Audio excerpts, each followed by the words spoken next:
Okay, so now we go with another question from a past paper, and it is question 5. It says here the chemical composition of a particular compound is 11,79% carbon, 69,58% chlorine, 18,63% fluorine.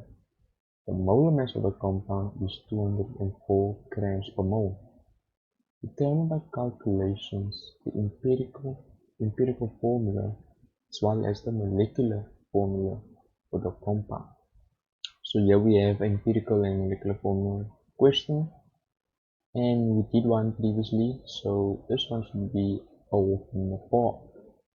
So step 1 was to take your percentages, convert it directly into a mass, then find the mole, then divide each element by the lowest mole value, right?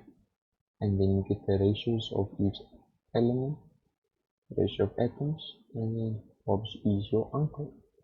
So here we first have carbon. So let's do carbon first. So that's nicely. Carbon equals to what's the mass? 11,79 grams, and that's gonna equal to how much moles? And remember, moles equals to m equals m over v. M equals m over big M, which is your mass over your molar mass. And so we have 11,79, and your molar mass of carbon is 12. So here we got 0, and remember round up to the nearest 4 decimals, but here it is exactly 4 decimals, so that's right. 8 to 5, and doing decimal trackpad, guys, it is very difficult writing with mouse. And then we have chlorine, and that is to Cl. Then we got how much mass? 69. Yeah, otherwise it's better calling me. I'm busy teaching the physics, the chemistry. You'll see it now on the video. You can ask in the comments. Then we got 69,58. What is happening on that 8? It is laying so much on the camera. Let's just wait to load. 58 grams. And convert that into a value, into a number moles. So we have 69,5. 69,58 over what's the molar mass of chlorine. And if memory serves me right, it's 35,5. If it's wrong, then multiple. Oh, and it gives, it's not a bad number. Nice number here, right? 1,96 moles. Okay. And then the last one is fluorine. Fluorine is just an F. Okay. Is 18,63. I think it's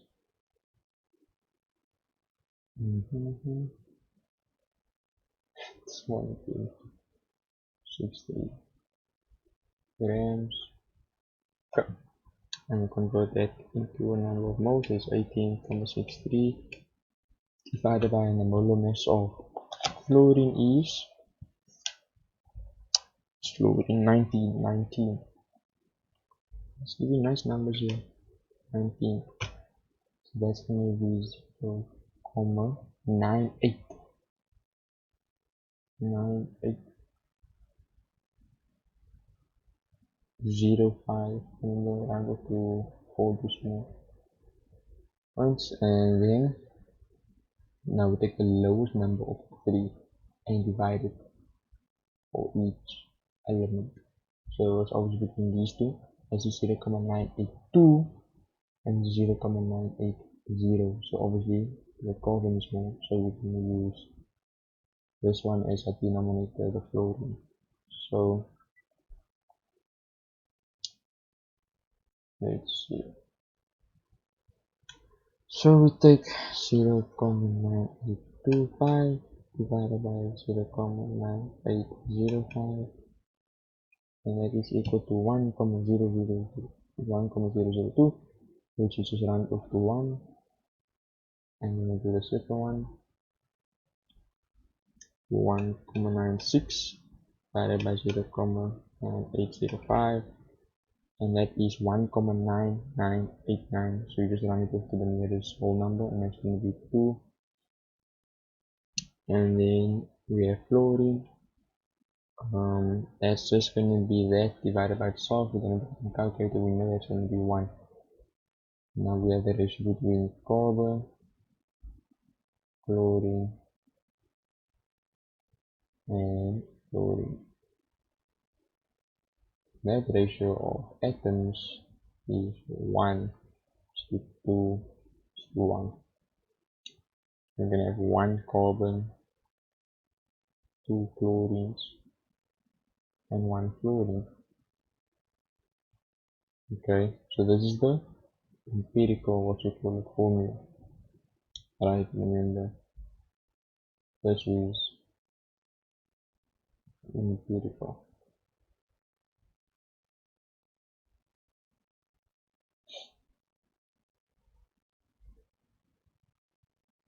Okay, but remember, must also find the molecular formula of the compound. So what you do is you take the molar mass of this divided by the molar mass that is given, and that will give you the factor in which you must multiply to get the molecular formula. So what's the molar mass of this? So this is going to be 12 plus, because it's Cl2, it's 2 atoms, so it's going to be times 2 times the molar mass of fluorine, which is 55,5, and fluorine was, what was it, 19 there, right guys? 19, yeah, plus 19. Oh, and what is that equal to? So 12 plus 2 times 5.5 plus 19, and that's 102. So you take the given one divided by the empirical now. I'm just gonna write EMP for short. Okay. So the given one is 204, and this is to give you the factor, which you must multiply in 102, right? And that's gonna give you, and it must give you a whole number, right? If you don't get a whole number, then you did something wrong in the calculations. And 204 divided by 102 is obviously 2. So we're just gonna basically put this whole thing in brackets and times 2. So we're gonna times 2 to the 1, times 2 to the 4, times 2 to the 1 there. So it's gonna be C2 Cl Cl4 and F2 F2. Oh, that's ugly number. And then yeah, man, I suppose could do it like this, we just put 2 in front. We'll still give it the same amount of atoms. Cl2 F. Okay, you don't like it, I'm not sure actually goes there with one. But yeah, I suppose you can do either or. Doesn't matter that one or this one. I'd rather do this one just in case. And then yeah, that's the empirical and molecular formula question.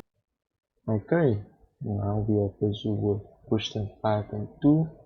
Says here when heated lithium reacts with nitrogen to form lithium nitride. The balance equation, give you the balance equation, very nice.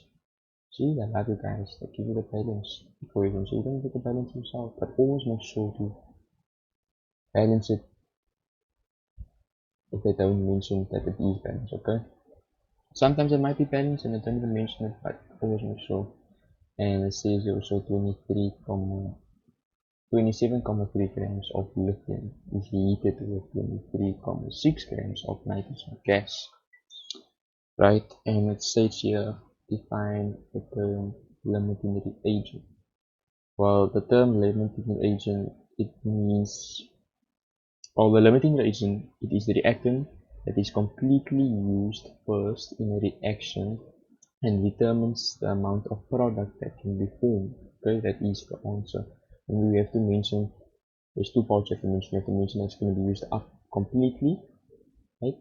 Can be used up completely first, or used up completely, and you have to mention that it also determines the amount of product that can be formed. Then part 1.2.2 says determine by calculation which substance is the limiting reagent. Finally, we have a limiting reagent, and then this values is for the next question, so don't worry about that. So you need to use calculations to determine what this is. So I'm just gonna rewrite this reaction out, and then we can continue. Okay, I got the equation ready for us. So what I'll do is I'll get the number moles for each of the reactants and do it underneath each other. So I would say around this direction. Normally on the page it will be pretty much it would actually be underneath each other. But obviously I'm gonna have to narrate for this thing. So it's gonna be in, but we didn't establish what equation we can use. So they give us the grams. So when they give the grams, we can convert that into moles using the equation N equals M over Pm. So we say N equals small m over big M, and that is the mass. So it's 27,3 over the molar mass, and the molar mass is 7. And put that in a calculator. 7,3 divided by 7, and that equals to 3,9. That's a nice number. 3,9 moles.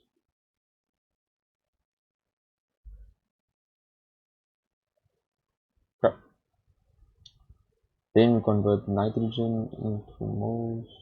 Get the number of moles for nitrogen. That gives us the mass. So we use the same equation. It's M, big M, that's equal to 23 over 6.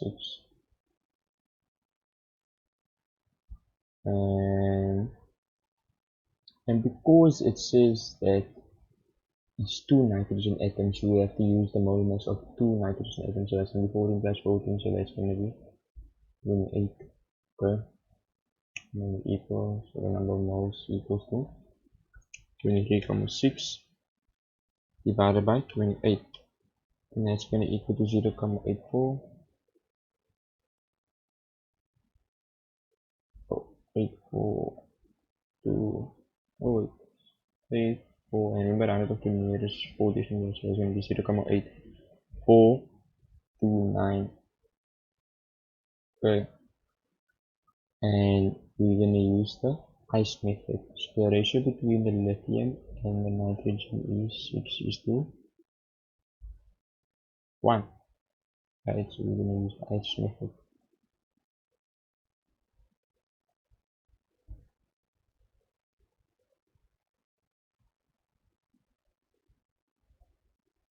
Ice. So I stands for initial change and excess. So initially is how much we initially had. So it's going to be 3,9, and it's going to be 0,8429. That's very important. And then change is how much is actually going to be used, how much is going to actually react. Okay. So what you first do is you need to do it both ways. Okay. So So now we assume that lithium is going to be completely used up. We need to see how much nitrogen we would need. So we say we use all 3,9, right? But the ratio between lithium and nitrogen is 6 to 1. So this 3,9 is 6 parts. But of the 6 parts, we only need 1 part to react of nitrogen. So we take the 3,9 divided by 6 to see how much is 1 part equal to. And that is 0,65. We have enough, what you call it, nitrogen. We need 0,65. How much we have? 0,8. So there'll be more than enough. There's going to actually be left over. Okay. So if we use lithium up, there will be enough nitrogen. Let's say we use all the nitrogen up. So we use 0,8429. So that's 1 part, but we need 6 parts of this, so we're going to times it by 6. And what does that give you? 5,0574. Do we have 5,0574 lithiums, like moles of lithium? No, we don't have enough. So we can't use nitrogen all of it, and there won't be enough left over. So we can only use all the lithium up, but there will be nitrogen left over. So this is how much of lithium we're going to use. We're going to use all of it up. How much moles do we need of nitrogen? So we say 3,6 divided by, 3,9 divided by 6, because we want to get 1 part, and that is 0,65. Alright, and x is how much is going to be left over. We had initially 3,9 and we used 3,9. There's going to be nothing left over. We had initially 0,8429 and we used 0,65. How much will be over? We just take this minus that. So it's going to be 0,8429 minus 0,65. And that is equal to 0,1929.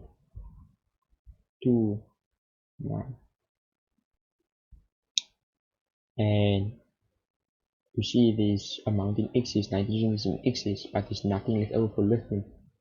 Therefore, lithium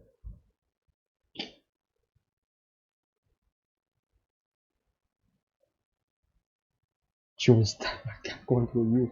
It's lagging so much. Okay, look, it's even loading. Damn.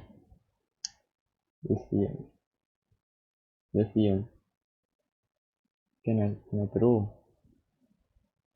Lithium. I can't draw. Phone is frozen.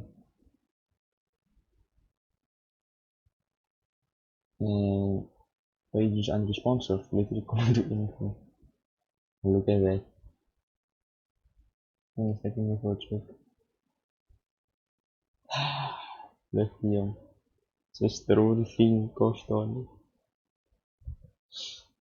I'm gonna cut this out from my word.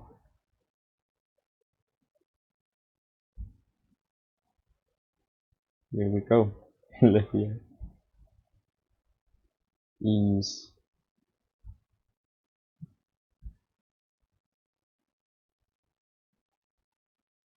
it is so hard to type. To draw right with a freaking mouse. Someone buy me a touchpad with painting imagery. Therefore, lithium is limiting because it's being completely used up. Okay, so 5.2.3. Okay, first stage here, 35,89 grams of lithium nitride is formed in the above reaction. So this is how much is actually formed. Right? Remember, reactions don't carry out properly, right? There might be an error and not the entire estimated mass is formed. Now it says calculate the percentage yield of lithium nitrate. So how much actually yielded of the percentage that actually yielded. When I mean that, how much it actually formed out of the total, what you call it, mass that we predicted.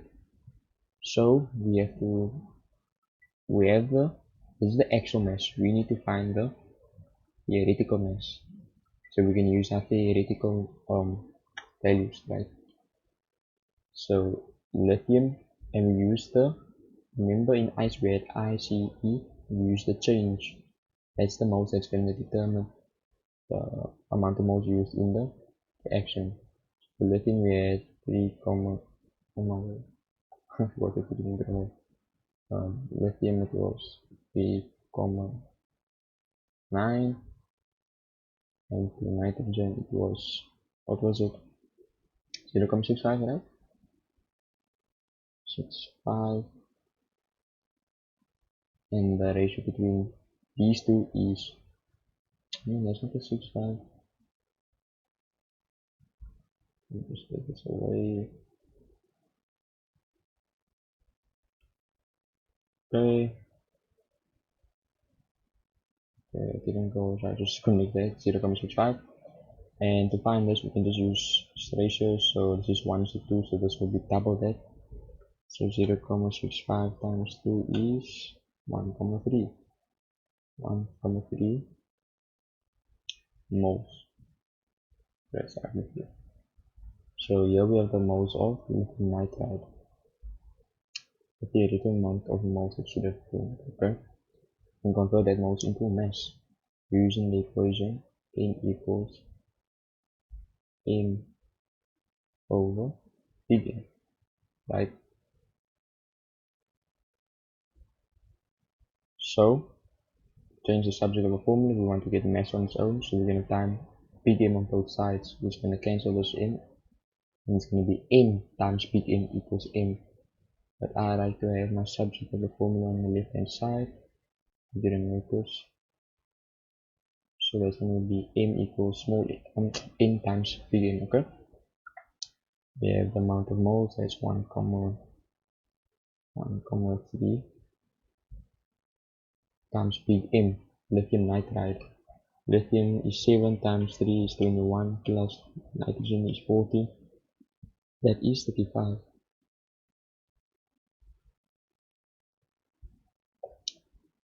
And 1,3 times 35 is 45,5.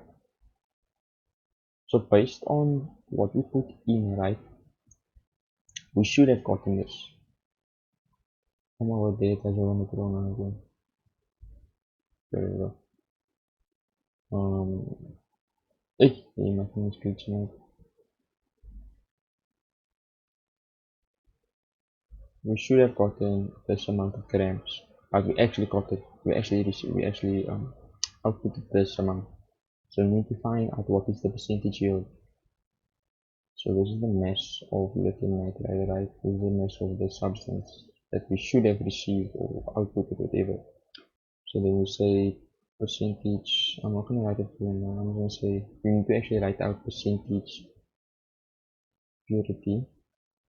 Not purity, there's no purity. This is percentage yield.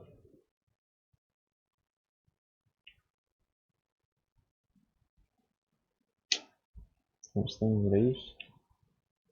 Okay, this is percentage yield, sorry. So the yield, and that is equal to actual mass over theoretical. So I'm not gonna write it out. Can't even make a bloody O over theoretical mass, okay? It's actual mass over theoretical mass times 100. You times in 100 because you want 100%, right? And the actual mass was 35,89. Guys, please sponsor me with some equipment for make up videos here. Over 55.5, that is the theoretical mass. 55,5 times 100. 100. And that's gonna give us the percentage purity. I mean, percentage of one purity. 35,89 divided by 45,5 times 100 equals to 78,8791 blah blah blah. Let's just round it up to the nearest 2 decimals because that's our final answer. 78,88%. And that is percentage yield, guys. Easy peasy, lemon squeezy.